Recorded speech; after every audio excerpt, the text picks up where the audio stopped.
നമസ്കാരം. Sugar cut ആയതുകൊണ്ടാന്ന് തോന്നുന്നു ഭയങ്കര sugar craving. So thought to make a simple lemon blueberry cake. ഇതിന് വേണ്ടത് ബട്ടർ, ഷുഗർ, പിന്നെ താരമായ ലെമൺ ജസ്റ്റ് സ്ക്രേപ്പ് ചെയ്ത് കഴിഞ്ഞപ്പോഴാണ് ഒരു കാര്യം ശ്രദ്ധിച്ചത്. ഇതിലേ എവിടെ ലെമൺ ജസ്റ്റ് പിന്നെ കത്തിയും കൊണ്ട് സ്ക്രേപ്പ് ചെയ്ത് അങ്ങിട്ടു. ഇതിലോട്ട് അടുത്ത സ്റ്റെപ്പ് യെസ് വിസ്കിങ്. ആ സാധനത്തിൽ എനിക്ക് നടന്നില്ല, so I use my hands. എന്നിട്ട് 2 മുട്ട, ഇച്ചിരി vegetable oil, all purpose flour അതായത് മൈദ, baking powder, white chocolate, blueberry, ഇച്ചിരി പാലിട്ട് നല്ലോണം അങ്ങ് മിക്സാക്കി എടുത്തു. പിന്നെ ഈ സംഭവങ്ങളൊക്കെ എവിടെ നല്ല ഞാൻ വീഡിയോ എടുത്തായിരുന്നു, പക്ഷെ ചെറുതായിട്ടൊരു റെക്കോർഡ് ബട്ടൺ അകത്ത് മിസ്സായിപ്പോയി. നല്ല റെസിപ്പിയാണ്. സോ തോട്ട് അടുത്ത ടൈം സക്സസ് ആയില്ലെങ്കിലോ. പിന്നെ ഇത് ഞാൻ അവനിലല്ല ഉണ്ടാക്കുന്നത്, ഞാൻ സ്റ്റൗ ടോപ്പിലാണ്. സോ 15 മിനിറ്റ്സ് മുമ്പ് തന്നെ പ്രീ ഹീറ്റ് ചെയ്യാൻ വെച്ചു അടിക്കട്ടിയുള്ള പാത്രത്തിൽ.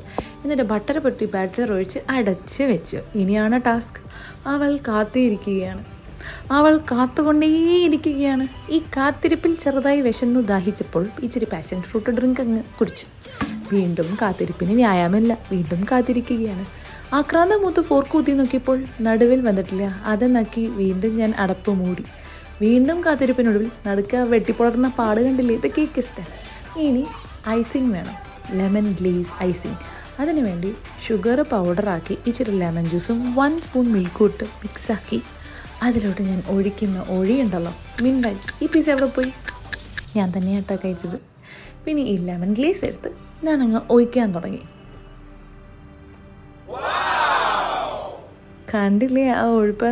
പിന്നെ താഴെ ചടിയതൊക്കെ നിങ്ങളുടെ മൈൻഡാക്കൊന്നും വേണ്ട. ഞാൻ കൈ കൊണ്ട് കോരി വീണ്ടും അത് സെറ്റാക്കി. എന്നിട്ട് സ്ക്വയർ ആക്കി കട്ടാക്കി. Circle didn't look beautiful. അപ്പോൾ ഇത്രയേ ഉള്ളൂ. Do try this recipe. പിന്നെ വെക്കലാം.